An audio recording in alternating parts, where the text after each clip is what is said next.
आज हम डिस्कशन करना चाहेंगे वनडेर ऑफ इंटीजर में सीक्वेंशियल सर्च के बारे में। कभी कभी हमें कुछ गिवन वैल्यू फाइंड आउट करनी पड़ती है। Sometimes we need to find out given value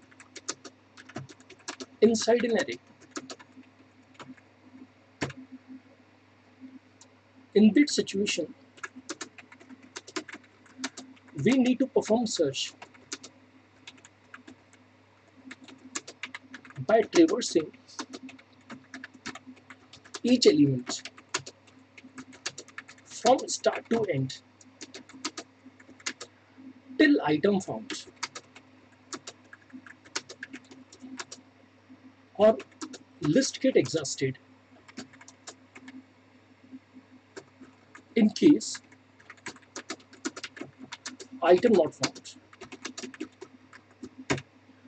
तो कभी कभी हम चाहते हैं कि हम किसी गिवन एलिमेंट को फाइंड आउट करें किसी एरे में, तो हमें क्या करना पड़ेगा, हर एलिमेंट को स्टार्ट टू एंड ट्रेवल करना पड़ेगा। या तो हमें आइटम मिल जाए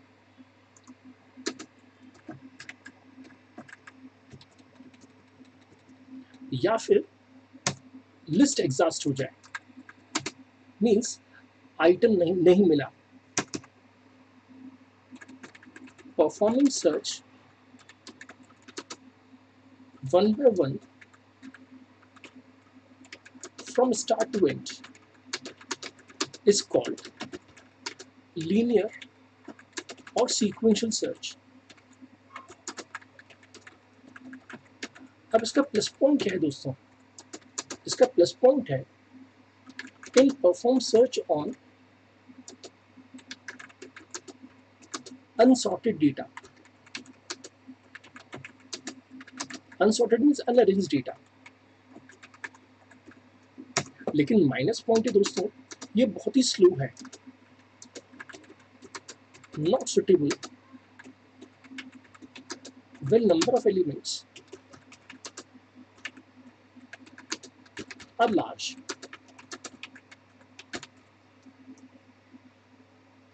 तो सॉल्यूशन इज बाइनरी सर्च, जो कि हम आगे चल के सीखने वाले हैं।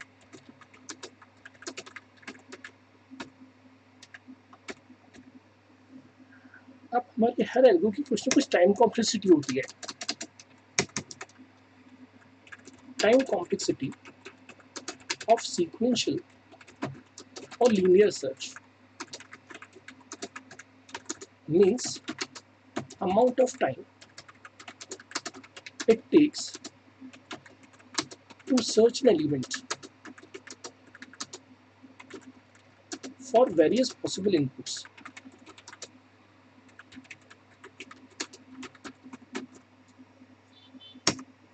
Measured as best, worst and average case.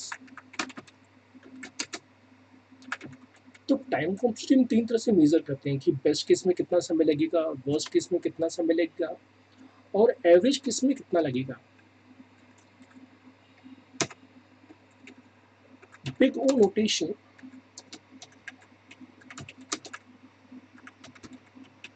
is used to represent upper bound function.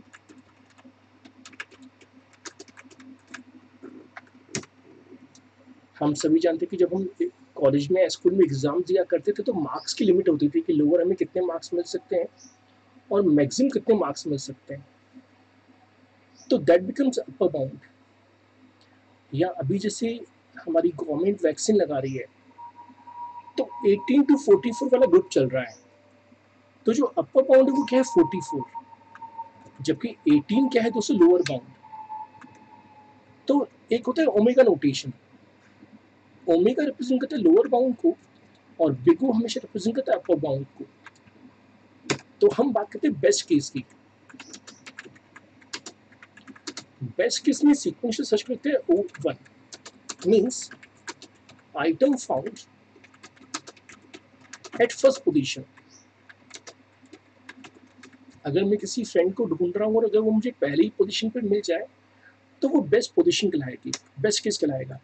ऐसी वर्स्ट केस, अब जैसे देखिए मैंने यहाँ पे बिग ओ लगाया है, तो बिग ओ से आप समझ गए कि ये क्या रिप्रेजेंट करे, अपर बाउंड फंक्शन।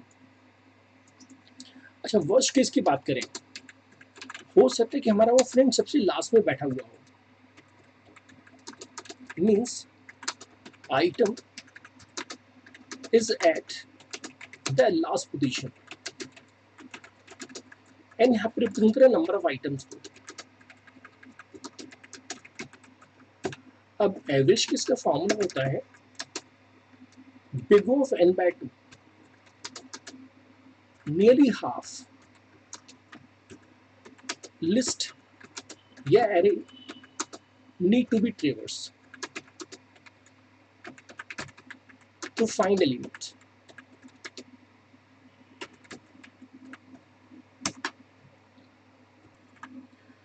अब हम प्रोग्रामिंग करना चाहेंगे, तो प्रोग्रामिंग के दो मेथड हैं। पहले मेथड में मान के चल रहे हैं कि जो एलिमेंट्स है वो नॉन डुप्लीकेटेड है, जिसे हम यूनिक या डिस्टिंक्ट कहते हैं।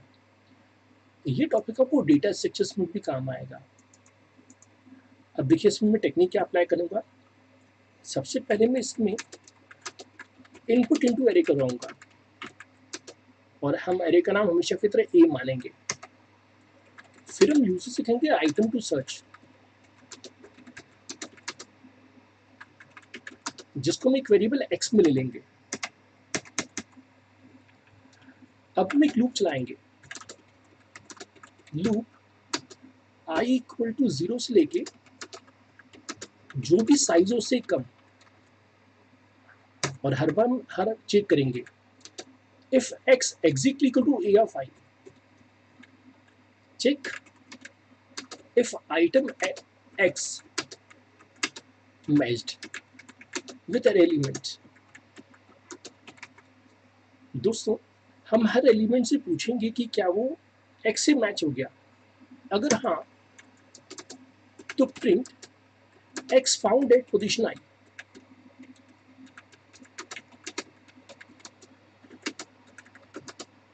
और हम यूज करेंगे ब्रेक का।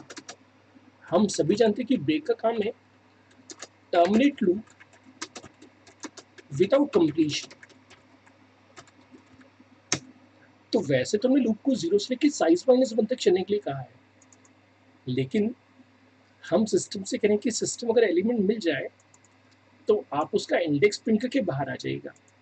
अब दोस्तों लास्ट में लूप कभी ना कभी कंप्लीट होगा। कुछ दिन पहले मैंने एक लूप चलाया था 1 से लेकर 5 तक। आपको याद होगा जब लूप कंप्लीट हुआ तब आई की वैल्यू क्या थी। तो सभी दोस्तों से रिक्वेस्ट है कि चैट विंडो में लिखें कि जब हमने 1 से लेकर 5 तक लूप चलाया था तो लूप के बाहर आई की वैल्यू क्या थी।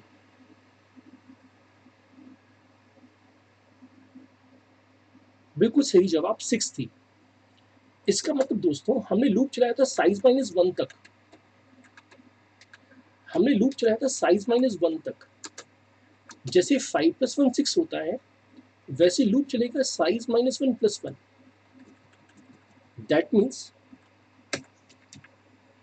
check if loop exhausted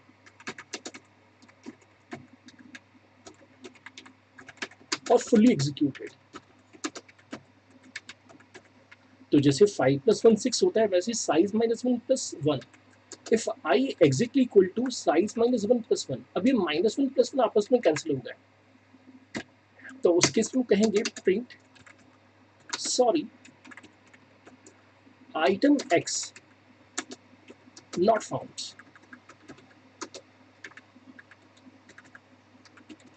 तो जब आप लोग डेटा स्ट्रक्चर का वाइवा देंगे तो ये वाइवा का सवाल है, condition of item not found. तो हमें कॉलेज में कहना पड़ेगा कि अगर एलिमेंट कहीं होता तो एलिमेंट 0 से लेकर साइज -1 के बीच में होता, लेकिन हम 0 से लेकर साइज -1 तक ट्रेवल कर लें तो भी हमें एलिमेंट ना मिले, तो हम समझ जाएंगे कि एलिमेंट हमारे एरे में नहीं है। और अंत में फिनिश। अब प्रोग्राम बनाने से पहले मैं आपको एक फिगर के थ्रू समझाना चाहूँगा कि कैसे ये वर्क करता है, फिर हम इसकी प्रोग्रामिंग करेंगे। How it works.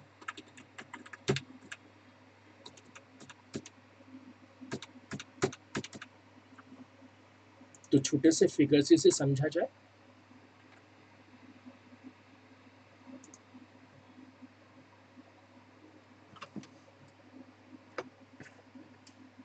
हम एक एरे मान रहे हैं, हमेशा की तरह एरे का नाम मैं ए मान रहा हूं, और एक वेरिएबल में मान रहा हूं साइज, जिसको मैं 5 मान रहा हूं। हम जानते हैं कि इंडेक्स शुरू होता है 0 से, इस कारण से एक कम पे एंड होता है, तो ये साइज माइनस 1 पे कंप्लीट हो गया। अब यहाँ पे हम कुछ वैल्यूज देते हैं। वैल्यूज किसी भी ऑर्डर में हो सकती है, जैसे 20, 18, देन 25, देन 14, देन से 30। फिर हम यूजर से कहेंगे value to search, enter value to search.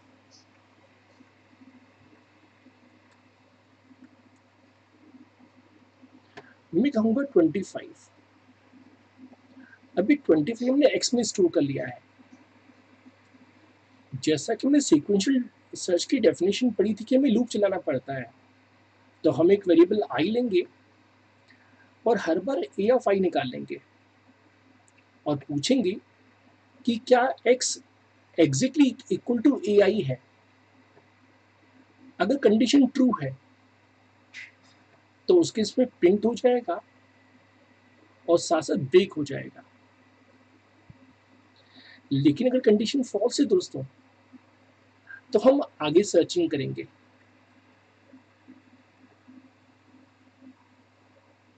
तो पहली बार आई 0, अब ए के 0 पे क्या है 20, हमें ढूंढना क्या था 25, तो क्या 25 एग्जैक्टली इक्वल टू 20? हमें ढूंढना है 25, लेकिन पहली पोजीशन पे 20 बैठा हुआ है, तो फॉल्स आया, तो यहां नहीं जाएंगे और यहां चले जाएंगे, तो वैल्यू हो जाएगी 1। अब हम 1 से पूछेंगे कि 1 पे क्या है, तो 1 पे 18 है, क्या 25 एग्जैक्टली इक्वल टू 18? ये कंडीशन भी फॉल्स है, हम आगे बढ़ जाएंगे। हमें 2 पे मिलेगा दोस्तों 25, क्या 25 exactly equal to 25? Condition true. अब कंडीशन ट्रू होगी तो आपके पास वो यहां जाएगा दोस्तों और लूप रुक जाएगा, तो प्रिंट होगा 25 फाउंड एट, और फिर इंडेक्स क्यू लो, तो इंडेक्स क्यू क्या है 2। घर में आप लोग एक और फिगर बनाइएगा, घर में आप इसे 35 समझिएगा। अगर ये 35 होता तो यहाँ पे भी फॉल्स होता, यहाँ भी फॉल्स होता, यहाँ भी फॉल्स होता, और लूप चला जाता है एक extra. That means if you input 35 to search, loop पूरा चल जाएगा लेकिन कहीं भी एलिमेंट नहीं मिलेगा, तो मैसेज प्रिंट होगा आइटम नॉट फाउंड। तो यहां मैंने आप लोगों के लिए एक केस समझा है 25 के लिए।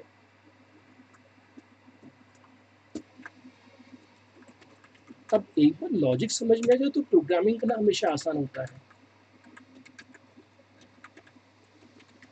हमने कुछ दिन पहले सीखा था सॉफ्ट कोड अप्रोच, तो हम लिखा करते constant integer size equal to 5, लेकिन दोस्तों हम ऐसा भी लिख सकते हैं hash define size 5।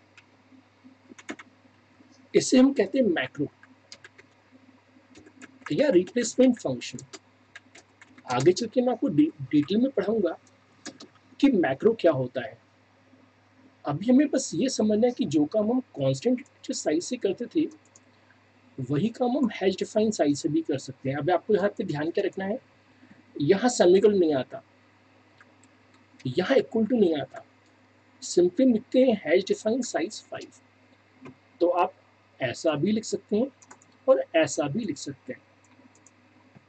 Main function, main function में हमें एक एरे चाहिए, साथ साथ एक वेरिएबल x चाहिए, एक वेरिएबल i चाहिए लूप परफॉर्म करने के लिए। हमें इनपुट करना है एरे में, तो हमने लास्ट टाइम सीखा था कि एरे में इनपुट करने के लिए हमें लूप चलाना पड़ता है i का। हालांकि वेरिएबल हम कुछ और भी ले सकते हैं, और हमने मैसेज प्रिंट किया था कुछ इस तरह से, print F enter item percent D. तो लिखा रहा था enter item 0, enter item 1, enter item 2। अब कभी कभी आपके कॉलेज की मैम कहती है कि लिखा जाए enter item 1, enter item 2, enter item 3। तो टेक्निकली आई ना लिख के आप i+1 लिख सकते हैं। तो उस केस में लिखाएगा एंटर आइटम 1, एंटर आइटम 2। हमें इंटीजर वैल्यू चाहिए, इसलिए परसेंट डी, वेरिएबल का नाम है ए, लेकिन हम जानते हैं कि एरे में इंडेक्स आता है, तो इंडेक्स की पोजीशन आई है। अब मैं यूजर से इनपुट पूछना है, टेकिंग वैल्यू टू सर्च। तो हमने एक मैसेज प्रिंट किया, printf enter value to search. और जैसा कि हमने लॉजिक में देखा था कि हमें एक वेरिएबल x दिया गया इसके लिए, तो वेरिएबल x में इनपुट करना है। तो लॉजिक में हम कहाँ तक पहुंच चुके हैं, हमने इनपुट कर लिया एरे में और यूजर से एक वैल्यू पूछ ली x। अब लॉजिक में लिखा है कि हमें लूप चलाना है। दोस्तों एल्गो की सबसे अच्छी खासियत होती है कि एल्गो किसी भी प्रोग्रामिंग लैंग्वेज पे डिपेंडेंट नहीं होता। तो इसको हम चाहे तो जावा में भी इम्प्लीमेंट कर सकते हैं, सी में भी इम्प्लीमेंट कर सकते हैं, पाइथन में भी इम्प्लीमेंट कर सकते हैं, या चाहे तो एप्पल स्विफ्ट में भी इम्प्लीमेंट कर सकते हैं। बस आपको पता होना चाहिए कि सिंटेक्स क्या है। तो हमें सी का सिंटेक्स यहाँ यूज करना होगा, तो हम लिखेंगे। तो अब हम परफॉर्म करना चाहेंगे सीक्वेंशियल सर्च। तो जैसा कि हमने लॉजिक में देखा कि हमें लूप चाहिए 0 से लेके साइज -1 तक। तो less than equal to size -1 लिखने से बेहतर होता है दोस्तों कि हम लिखे सिंपली लेस देन साइज और फिर i++। और हर बार हम अपने सिस्टम से पूछेंगे क्या x एलिमेंट ai के बराबर है या नहीं। अगर यस तो हम कहेंगे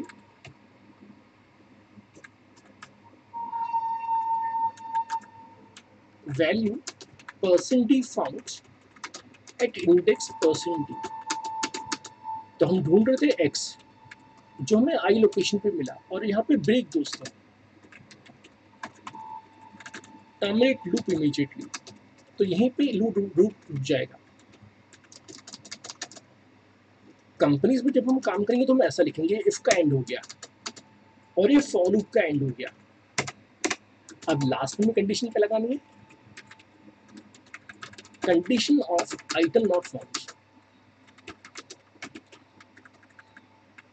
जैसा कि मैंने आपसे कहा था कि वाइवा का क्वेश्चन है डेटा स्ट्रक्चर्स का,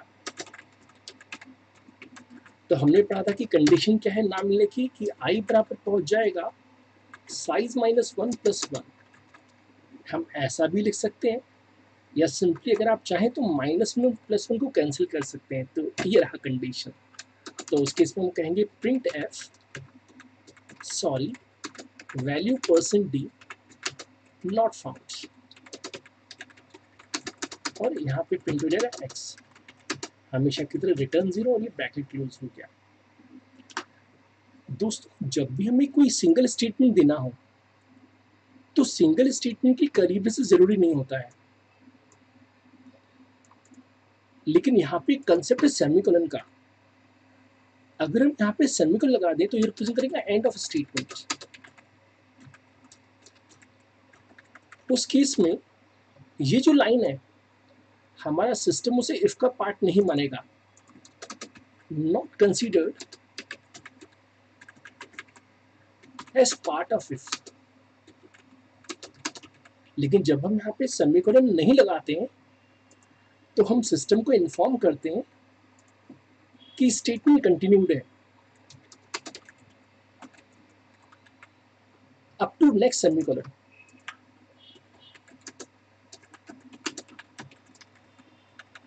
तो मैं दोस्तों से कहना चाहता हूँ कि दोस्तों जब हम यहाँ पे सेमीकोलन नहीं लगाएंगे तो ये स्टेटमेंट हमारे इफ का पार्ट कहलाएगा। लेकिन अगर आप चाहें तो यहाँ पे कर्ली ब्रेसेस भी लगा सकते हैं। कंपनीज में रिकमेंड किया जाता है कि भले एक ही स्टेटमेंट क्यों ना हो, हमें कर्ली ब्रेसेस लगाना चाहिए, जिससे कि क्लियर हो जाए कि कितना पोर्शन किसके लिए है। अब हम इस प्रोग्राम को एग्जीक्यूट करना चाहेंगे, ये कैसे वर्क करता है। तो हमने इसे कंपाइल किया, और रन करते हैं। अब देखिए मैंने प्रिंटफ में लिखा था एंटर आइटम %d। अब एंटर आइटम %d में आई प्रिंट होगी, तो लिखा रहा है एंटर आइटम 0। तो हमने कुछ एरे में एलिमेंट्स माने थे, जैसे हमने माना था 20, फिर 18, फिर 25, फिर 7, फिर 30। तो मैं चाहता हूँ कि यूजर को मैसेज मिले enter item 0, enter item 1, enter item 2, इसलिए हमने कुछ इस तरह से लिखा हुआ है यहाँ पे। अब हमसे कहेगा वैल्यू टू सर्च, तो मैं क्या ढूंढना चाह रहा हूँ दोस्तों, मैं ढूंढना चाह रहा हूँ 25।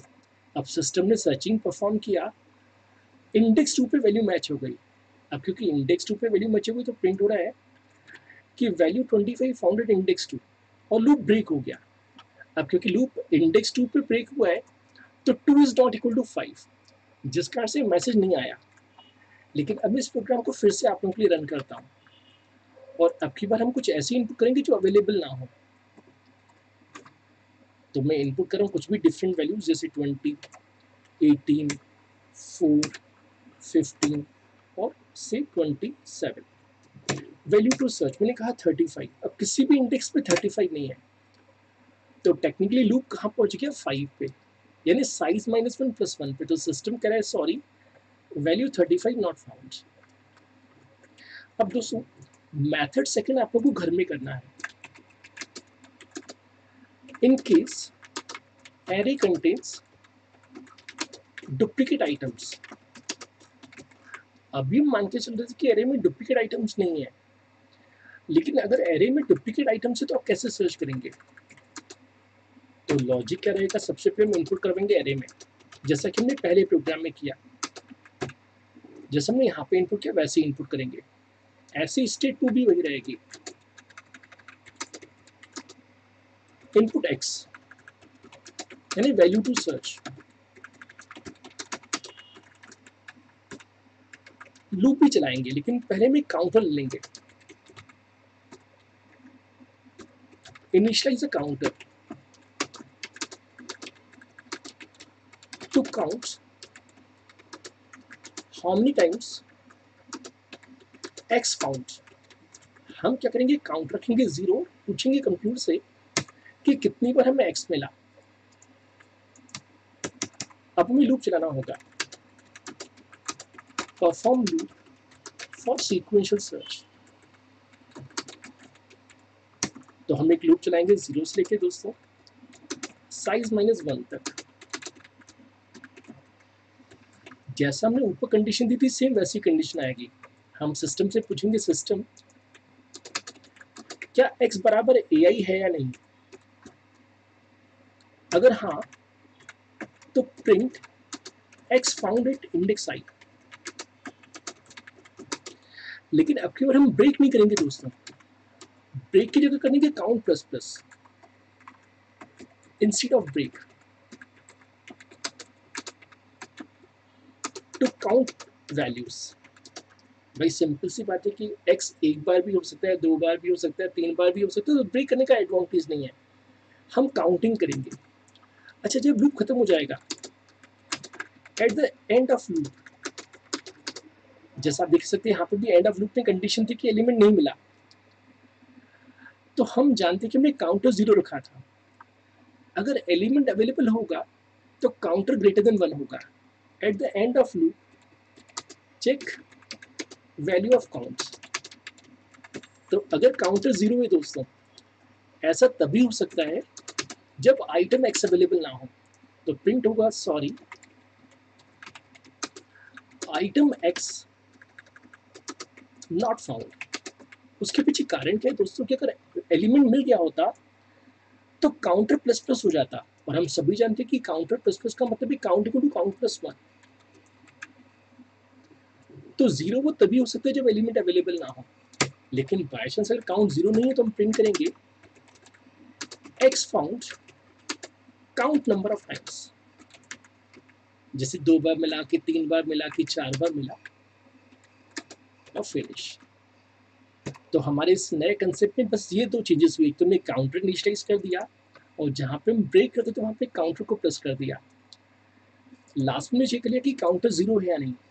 अगर काउंटर 0 है तो मीन्स एलिमेंट होगा ही नहीं, और अगर काउंटर 0 नहीं है मीन्स एलिमेंट अवेलेबल था। कभी कभी हम चाहते हैं कि सर्चिंग रिपीट परफॉर्म हो, तो यहाँ से हम चाहेंगे कि कोडिंग फिर से रिपीट हो। तो यहाँ पे हम एक लेबल बना लेते हैं। लेबल का नाम कुछ भी दे सकते हैं, जैसे मैं लेबल का नाम इंडिया दे रहा हूँ दोस्तों फॉर एग्जाम्पल, और यहाँ पे मैं एक मैसेज दूंगा, प्रिंट एफ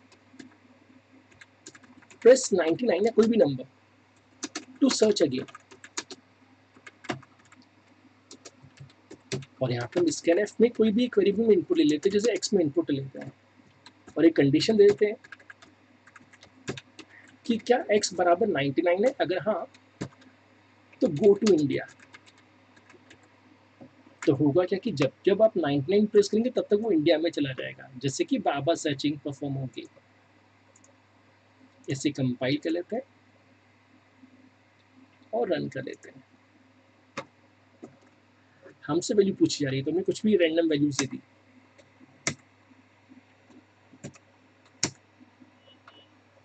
हमसे वैल्यू टू सर्च कहा जा रहा है, मैंने कहा 8, तो सिस्टम कह रहा है कि वैल्यू 8 इंडेक्स 1 पर। देखिए मैसेज आ रहा है कि अगर आपको फिर से सर्च करना है तो 99 दबाइए, मैंने 99 दबाया। फिर से कह रहा है वैल्यू टू सर्च, मैंने कहा 25, तो सिस्टम कह रहा है कि 25 इंडेक्स 4 पे है। मैं फिर से सर्च करना चाहता हूँ, मैंने कहा 35, तो सिस्टम कह रहा है 35 नहीं है।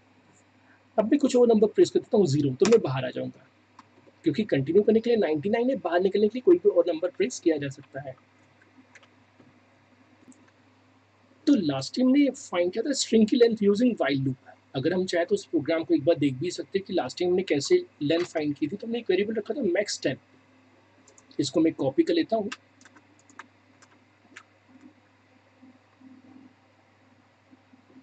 तो लास्ट टाइम में यूज किया था व्हाइल लूप। हमने यूजर से एक स्ट्रिंग पूछा था n, हमने लूप परफॉर्म किया था 0 से लेके जब तक कि /0 ना आ जाए, और हर बार हम कर रहे थे i++। आप लोगों को मैंने एक एक्स्ट्रा लाइन छोड़ने के लिए कही थी *1। हमने कहा था कि यहाँ पे हम कुछ एक्स्ट्रा लॉजिक्स ऐड कर सकते हैं। तो क्या क्या एक्स्ट्रा लॉजिक ऐड हो सकते हैं वो मैं आपको आज सिखाऊंगा। लेकिन मेन क्वेश्चन था कि इसे हम फॉर लूप में कैसे कन्वर्ट करें। तो हर लूप में इनिशियल वैल्यू आती है, कंडीशन आता है, काउंटर आता है। तो दोस्तों इसे कैसे चेंज करने के, यहाँ पे मैं फॉर लूप कर देता हूँ। हम जानते हैं कि फॉर में सबसे पहले आता है इनिशियल वैल्यू, तो इनिशियल वैल्यू रखते हैं i = 0, फिर कंडीशन और फिर काउंटर। अब बाकी यहाँ पे कुछ भी नहीं बचा,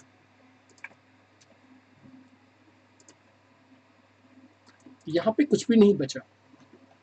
रूल कहता है कि जब भी कोई लूप एम्प्टी हो, जैसे ये एम्प्टी लूप है, तो हम इसे ऐसे ऊपर भी लिख सकते हैं, कोई दिक्कत नहीं। तो टेक्निकली हम इसे ऐसे लिख सकते हैं दोस्तों। अच्छा, ये हमने i = 0 यहाँ लिखा, तो यहाँ पे केवल इंटीजर i लिख देते हैं। हमने कुछ दिन पहले पढ़ा था फॉर स्कोप वेरिएबल। गलती से अगर हमने इंटीजर वेरिएबल यहाँ डिफाइन किया तो एरर आ जाएगा। कारण क्या है, इसे हम कहते हैं फॉर स्कोप वेरिएबल। यहाँ आ जाएगा अनडिफाइंड वेरिएबल i। तो अगर चाहते कि वेरिएबल i यहाँ पे भी वर्क करे, तो आप इंटीजर यहाँ डिफाइन नहीं कर सकते, आपको इंटीजर बाहर डिफाइन करना पड़ेगा। अब यहाँ पे एम्प्टी के लिए प्रीसेस छोड़ने का कोई एडवांटेज नहीं है, हम बेहतर है कि हम यहाँ पे सेमीकोलन लगा दें। सेमीकोलन रिप्रेजेंट करता है एंड ऑफ द स्टेटमेंट। और दोस्तों ये आज का हमारा कैंपस क्वेश्चन नंबर 1 है। जब आप इंटरव्यू में बैठोगे तो ये क्वेश्चन हमेशा इंटरव्यू में आता है कि आपको फॉर लूप की मदद से लेंथ निकालनी है। तो इसको सही तरह से वही डिजाइन कर सकता है जिसने आज की क्लास अटेंड की है, क्योंकि आज तक आपने पढ़ा है कि फॉर लूप में या इफ में या वाइल में कभी सेमीकोलन नहीं आता।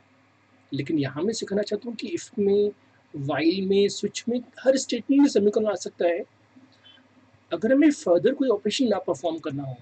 दोस्तों अब ये जो स्टेटमेंट है, this statement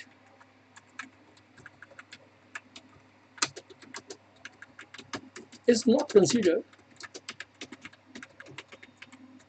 as part of loop। जैसा कि मैंने आपको समझा था कि जब हम सेमीकोलन नहीं लगाते हैं तो अगला स्टेटमेंट भी उसका पार्ट हो जाता है, लेकिन क्योंकि हमने यहाँ पे सेमीकोलन लगा के एंड कर दिया है तो स्टेटमेंट नहीं एंड हो गया।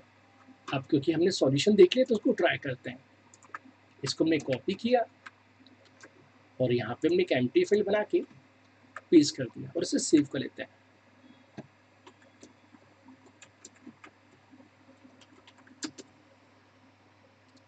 String length using for loop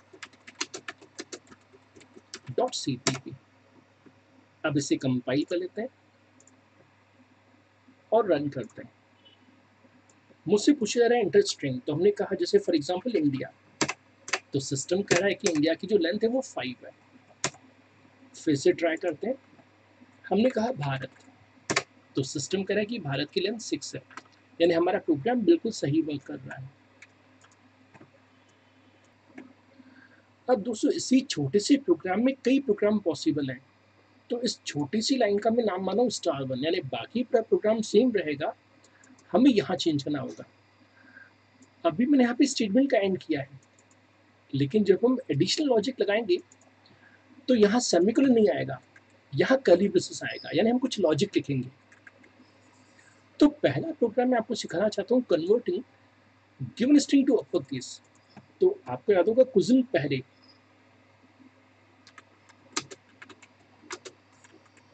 हमने पढ़ा था ASCII codes, small a to small z, ये होता है 97 to 122, capital A to capital Z ये होता है 65 से लेके 90 तक। तो जो डिफरेंस है दोस्तों वो 32 का है, मीन्स लोअर माइनस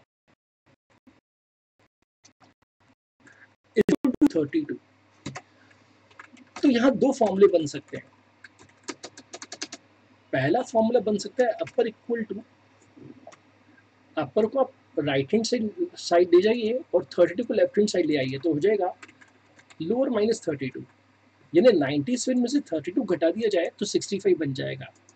ऐसे ही lower equal to upper plus 32, तो कैपिटल ए में 32 ऐड करने से 97 बन जाएगा, 97 में से 32 सब्ट्रैक्ट करने पे अपर केस बन जाएगा।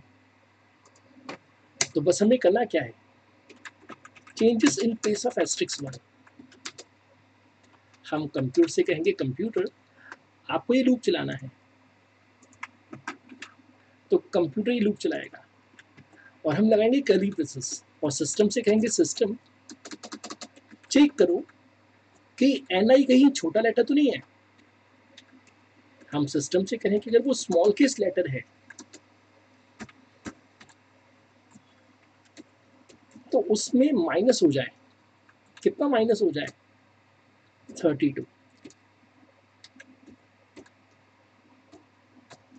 हम ऐसा भी लिख सकते हैं और ऐसा भी लिख सकते थे, n i equal to n i minus 32।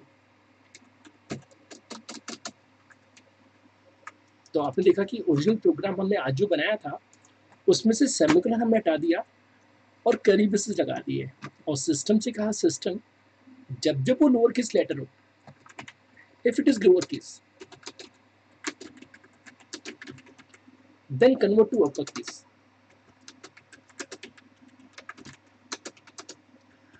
अब अगर हम कंडीशन चेंज कर दें तो इसका उल्टा भी बन सकता है।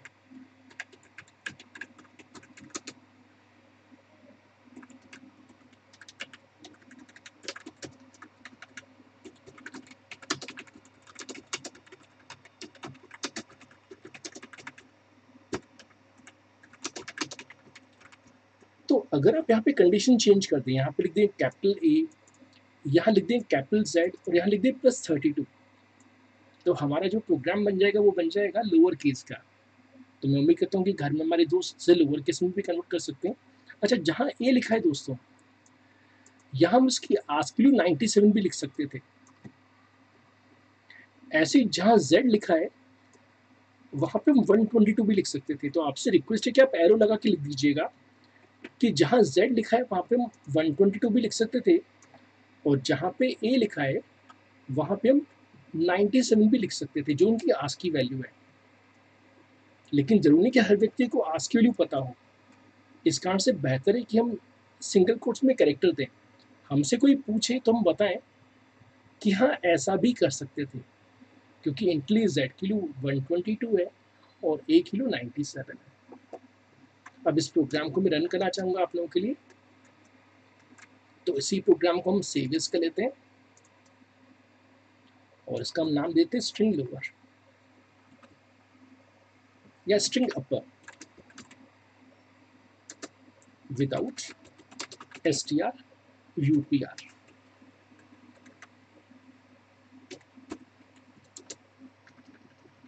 यहाँ पे मैं फॉर लूप का यूज कर रहा हूँ। जब आप घर में प्रोग्रामिंग करेंगे तो आप चाहें तो वाइल लूप के थ्रू भी प्रोग्रामिंग कर सकते हैं, बस स्टार वाला लॉजिक ऐड हो जाएगा, यानी ये लॉजिक आपको ऐड करना है, इतना लॉजिक।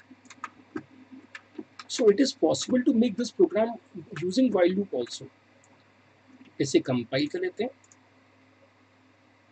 और करते हैं रन। तो अब की बार हमने कहा जैसे सचिन, तो देखिए लेंथ भी प्रिंट हो रही है, लेकिन जितने लेटर्स थे वो लेटर्स भी कैपिटल केस हो गए। अब कभी कभी मुझसे दोस्त नाराज हो जाते हैं कि sir why this is if condition is required, तो मैं इस इफ कंडीशन को हटा देता हूँ। तो इससे नुकसान क्या होगा कि सभी कैरेक्टर्स में से -32 हो जाएगा। तो अब हम इसे रन करते हैं। हमने कंपाइल किया और कुछ इनपुट किया, जैसे हमने कहा अभिषेक। अब देखिए यहाँ पे कुछ लेटर्स ऑलरेडी कैपिटल हैं, लेकिन क्योंकि कोई इफ कंडीशन नहीं है तो सिस्टम सभी में से -32 करेगा। अब क्योंकि सब में से -32 हो गया तो डेटा करप्ट हो गया, जिस कारण से इफ कंडीशन होना जरूरी था कि केवल तभी -32 हो जब वो पहले से लोअर केस लेटर हो।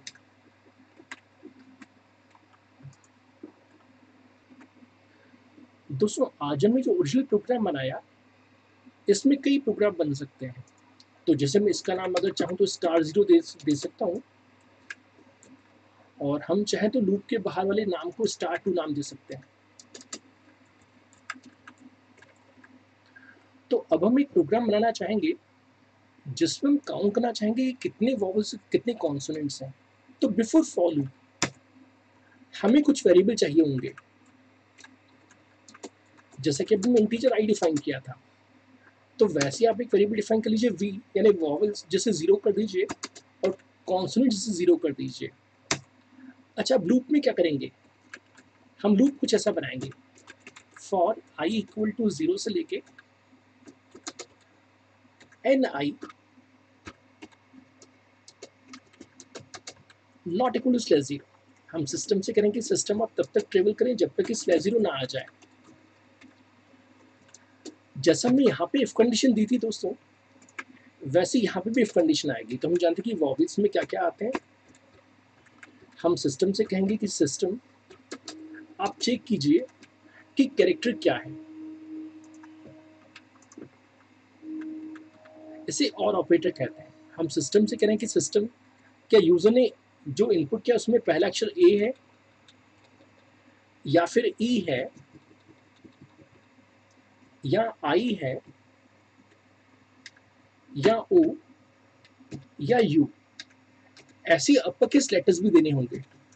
समय बचाने के लिए मैं केवल कैपिटल ई दे रहा हूँ, आप लोगों को इसी तरह से capital E, capital I, capital O, capital U भी देने होंगे।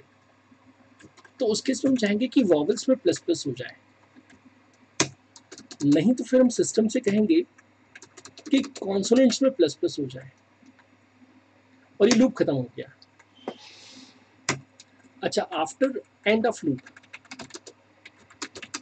जब लूप खत्म हो जाएगा, हमने उसका नाम दिया था *2। तो हम लिखेंगे प्रिंट एफ की स्ट्रिंग थी %s, लेंथ थी %d, वॉवल्स थे %d और कॉन्सोनेंट्स थे %d। तो लेंथ निकली आई में, अच्छा स्ट्रिंग थी n, लेंथ थी i, वॉवल्स थे v और कॉन्सोनेंट्स थे c।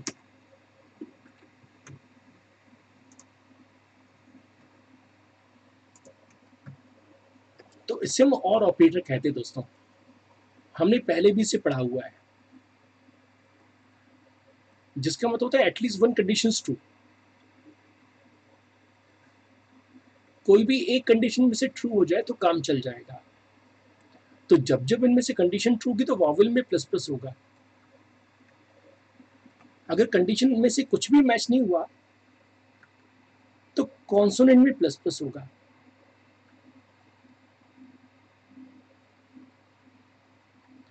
अब लास्ट में हम चाहते हैं कि डेटा प्रिंट हो।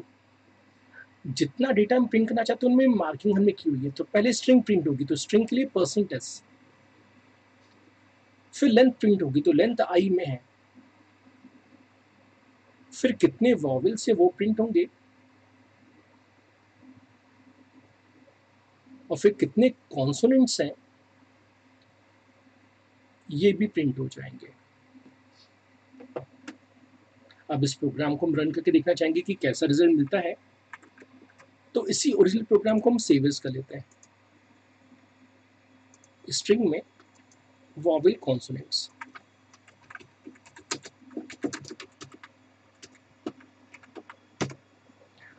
तो पूरा प्रोग्राम वही रहेगा, बस हमें यहाँ पे कुछ वेरिएबल्स एक्स्ट्रा चाहिए, v और c। इस कंडीशन को मिटा देते हैं, इसकी जगह ये नई कंडीशन आ जाएगी। इसी तरह से लूप के बाहर ये स्टेटमेंट आ जाएगा, लूप के बाहर यानी यहाँ पे।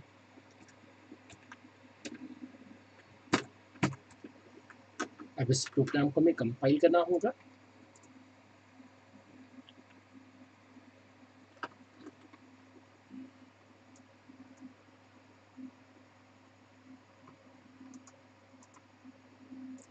एक कर्ली ब्रेसेस एक्स्ट्रा है। अब ओके, अब इसे रन कर सकते हैं। तो अब की बार हमने कहा सचिन, फिर से एक बार हमेशा की तरह हम सचिन इनपुट कर रहे हैं। तो सिस्टम कह रहा है कि नेम है सचिन, लेंथ है 6, वॉवेल्स 2 है और कॉन्सोनेंट्स 4 है।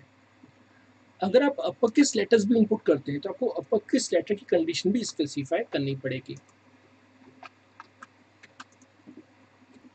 दोस्तों, अब हम कुछ प्रोग्रामिंग सीखना चाहेंगे जिसमें मैथमेटिकल स्किल रिक्वायर्ड है। यानी क्वेश्चंस तो बहुत आसान है, लेकिन अगर आपको मैथमेटिकल स्किल्स नहीं आते होंगे तो अपने अचीव नहीं कर पाएंगे। जैसे question 1, given a circle with center xy and radius r and a point A and point A x1 y1, we have to check where the point A lies inside, outside और on the circle। अब जैसा कि आज मैं आपको कोई logic समझाऊंगा,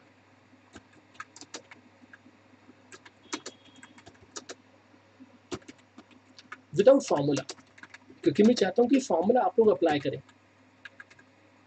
तो इसे हम फिगर से समझें कि क्वेश्चन क्या कहना चाह रहा है। क्वेश्चन कह रहा है दोस्तों कि एक सर्कल है हमारे पास। हम सभी ने स्कूल लाइफ में 2D ज्योमेट्री पढ़ी थी। इसे हम एक्स एक्सिस कहते हैं, इसे हम वाई एक्सिस कहते हैं। अब यहाँ पे मेरे पास एक सर्कल है जिसका सेंटर गिवन है। इसके सेंटर को मान रहे हैं एक्स वाई, इसके सेंटर को हमने माना हुआ है एक्स वाई और इससे माना हुआ है आर। अब कोई पॉइंट ए है दोस्तों, जैसे मान लो ये पॉइंट ए है जिसके में कोऑर्डिनेट दिए हुए x1 y1। हमें करना क्या पड़ता है, input x y r x1 y1 यानी सभी वैल्यूज इनपुट करवानी पड़ती हैं। सेकेंड स्टेप में डिस्टेंस फाइंड करना पड़ता है। Find distance between centre of circle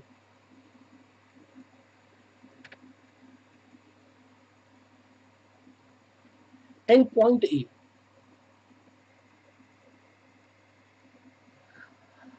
तो यहाँ पे डिस्टेंस का फॉर्मूला लगेगा। अब जैसा कि मैंने आपसे कहा कि मैं फॉर्मूले नहीं बताऊंगा आप लोगों को, तो यहाँ पे दोस्तों आपको फाइंड करना पड़ेगा कि डिस्टेंस कितना है, किसके बीच में,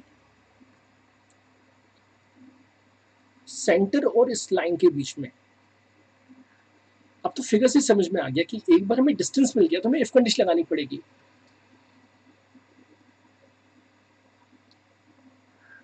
अगर डिस्टेंस लेस देन रेडियस है तो मतलब पॉइंट ए इनसाइड सर्कल है।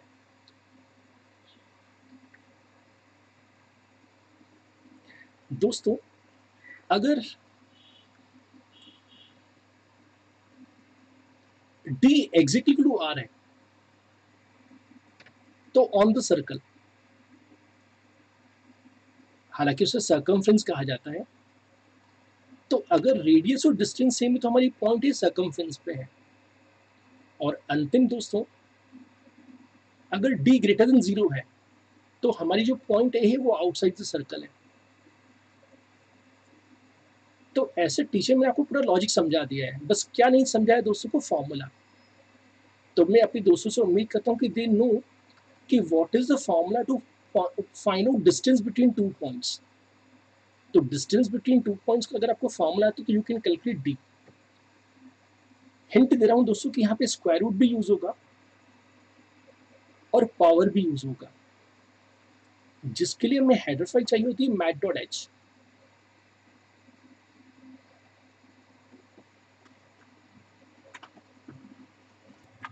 दोस्तों क्वेश्चन टू वही है दोस्तों जो मैंने आपको पिछली क्लास में दिया था। पिछली क्लास में मैंने आपको टास्क दिया था कि कैसे हम पोलर को रेक्टेंगुलर में कन्वर्ट करें, और आपको मैंने असाइनमेंट दिया था दोस्तों रेक्टेंगुलर टू पोलर कोऑर्डिनेट्स में। तो कैसे से अचीव करते ये भी आपको समझा दिया जाए, जिससे कि जिन दोस्तों ने प्रोग्राम इम्प्लीमेंट नहीं किया होगा वो प्रोग्राम इम्प्लीमेंट कर पाए।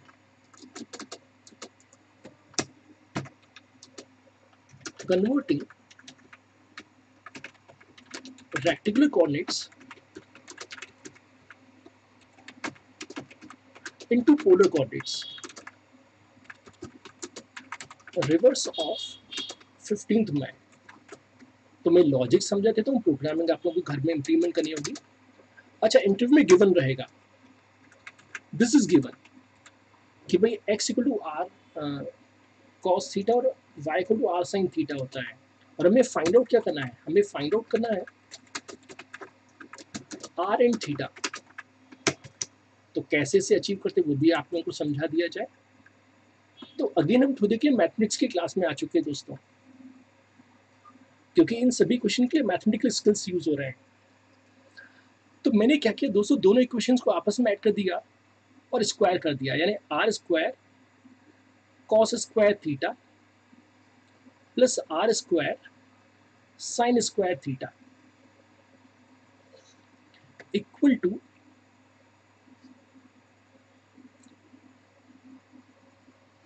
X square plus y square.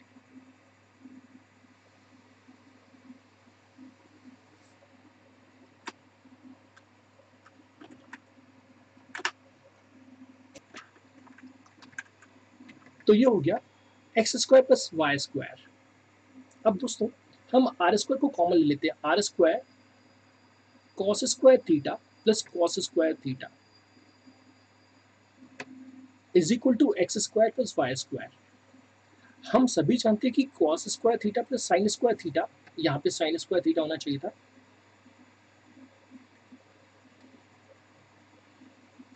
Equal to 1 होता है।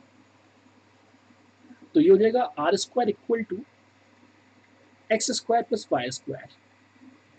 अगर हम स्क्वायर रूट निकाल लें तो r equal to square root of x square plus y square.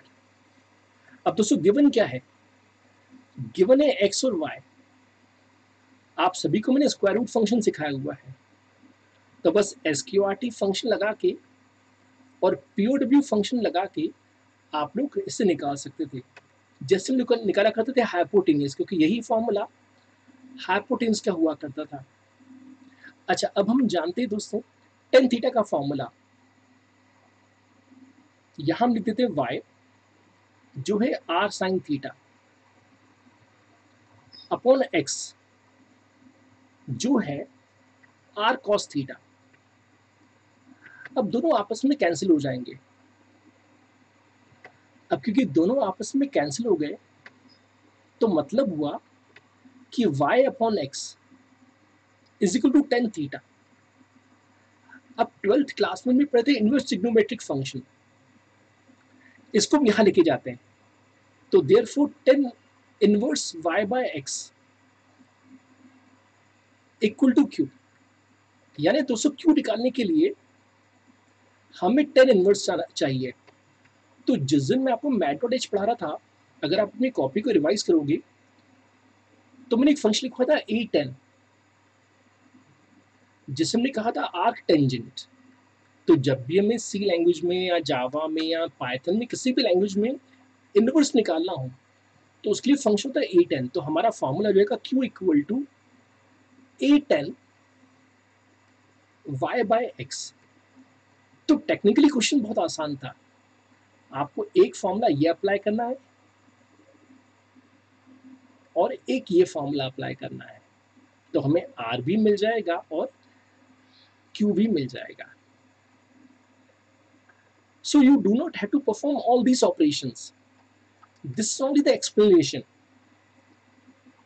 Ultimately, you have to apply these two formula, formula 1 and formula 2. पहला formula में are they देगा और दूसरा फॉर्मूला हमें क्यू दे देगा।